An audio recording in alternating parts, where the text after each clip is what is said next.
à tous! Alors aujourd'hui ce sera une vidéo dans la série Attention à ce que l'on peut dire à nos enfants. Alors cette vidéo n'a pas du tout pour but de culpabiliser les parents, mais simplement d'ajouter un peu de conscience à notre parentalité et de pouvoir prendre conscience que justement les mots négatifs ont bel et bien un impact pour nos enfants. Donc comment faire pour minimiser justement le négatif et formuler ça positivement. Et je vais prendre la première situation qu'on entend beaucoup, c'est arrête de pleurer, t'es pas un bébé, arrête de pleurer comme un bébé.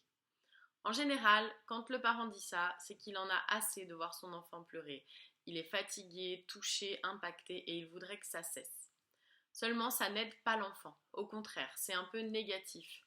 Comme un bébé, c'est vraiment quelque chose de jugeant et ça ne l'aide pas à arrêter de pleurer. Le meilleur moyen sera de dire bah oui, je vois que là, pour toi, c'est difficile, je vois que tu es vraiment en colère, tu peux être frustré, ou vraiment, le pleur en général vient d'un sentiment d'incompréhension, de frustration, de colère, ou simplement de fatigue. Donc là, ce sera rendre de la légitimité au sentiment de l'enfant en disant, bah oui, je vois que ça va pas, euh, mais là, il faut que tu arrêtes de pleurer. Viens plutôt me faire un câlin et m'expliquer ce qui se passe. Ou là, oui, je vois que tu es très en colère, mais je te propose d'aller te calmer dans ta chambre et ensuite on fera un câlin, on en rediscutera. Voilà, de pouvoir rediriger l'enfant en fait. Ça va permettre de légitimiser ses sentiments.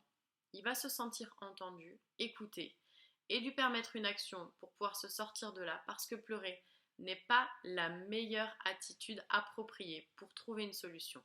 Voilà ainsi comment vous pouvez apprendre à vos enfants à éviter de pleurer et trouver une autre solution ou en tout cas raccourcir le temps de pleurs de votre enfant.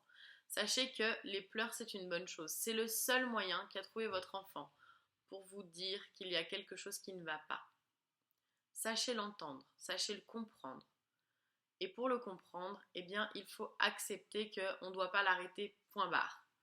On doit donner du sens à ses pleurs.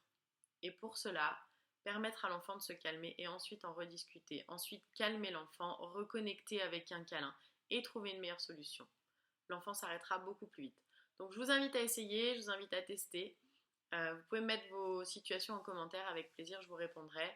N'hésitez pas à partager mon travail, à liker la vidéo si vous avez aimé. Et puis moi, je vous retrouve très prochainement dans une vidéo.